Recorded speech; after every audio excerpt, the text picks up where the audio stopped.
Obadia, toko voalohany. Niseho ampahitany Obadia, ka izao no voalazan'ny Tompo Andriamanitra ny amin'ny Edoma. Izy iraka nalefa ho any amin'ny hafa firenena, ka rainay nanambara filazana avy amin'ny Tompo hoe: mitsangana ianareo, aoka isika hiara-mitsangana hanafika any Edoma.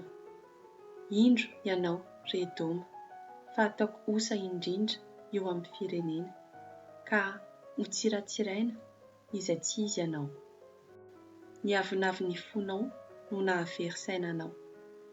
Mitoetra eny antsefatsefaky ny ara-bato ianao. Faritra avo be no misy ny fonenanao. Ka hoy ianao anakapo hoe: iza no ampivarinay ho eny an-tany ambany? Na dia miakatra ambony tahaka ny voromahery aza ianao, sy mametraka ny ankaninao eny amin'ny kintana, dia avariko avy eny ianao. Teny entitra avy amiko Tompo izany. Raha misy mpangalatra na mpandromba tonga alina ao aminao, moa tsy indaosina avokoa ve izay zavatra azony entina? Indrisy fa fongotra ianao.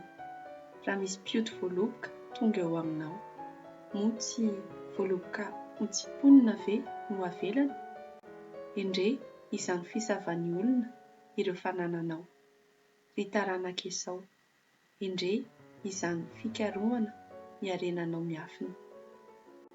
Ny olona rehetra izay nanao fifanekena taminao no mandroaka anao hatrany hiavelan'ny sisy taninao.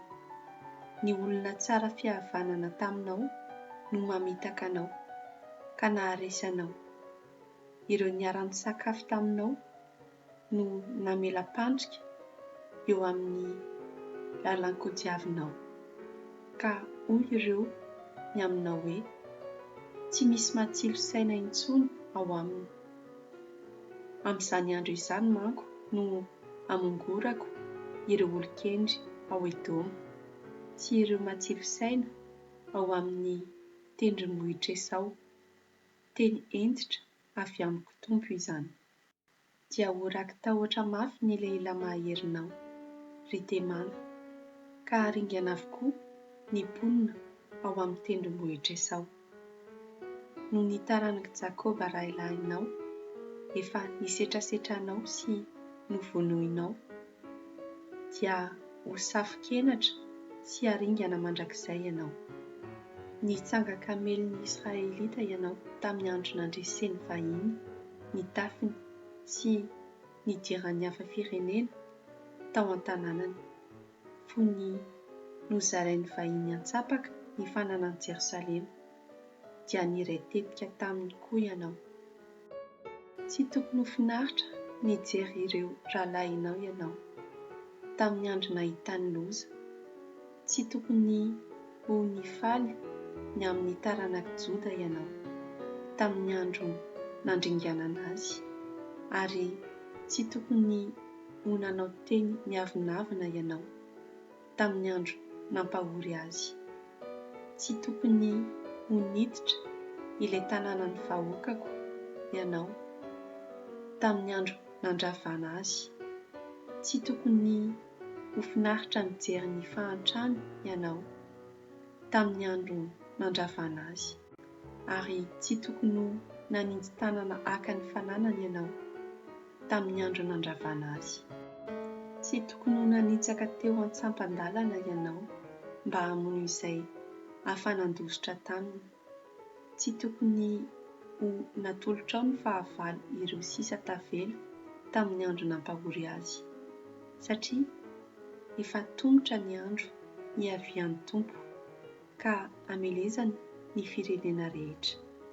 Amin'izany dia araka ny nataonao ny hafa no atao anao koa, ary atsingerina aminao ny asa ratsinao. Ianareo ry Israelita dia efa nisotro ny fahatezerako teo an-tendrombohitro masina. Toy izany koa no hisotroan'ny firenena azy tsy ankiato. Eny, nisotro ny fahatezerako izy ka hivembena, ary dia ho fongana tony tsy misy akory. Ho ao an-tendrombohitra Tsiona kosa ireo sisa tavela, ka anjary masina indray io toerana io. Ary ho lasa ny taranak'i Jakôba ny tanin'ireo naka ny taniny. Ny taranak'i Jakôba ho toy ny afo, ny taranak'i Josepha ho toy ny lelafo, ny taranak'i Esau kosa ho toy ny mololo ka arehitra ireo sy ho levonina. Ary tsy mba hisy sisa tavela amin'ny taranak'i Esau. Izao Tompo no efa miteny. Ny mpon'ny Joda faritra atsimo no ahalasa ny tendrombohitra Esau.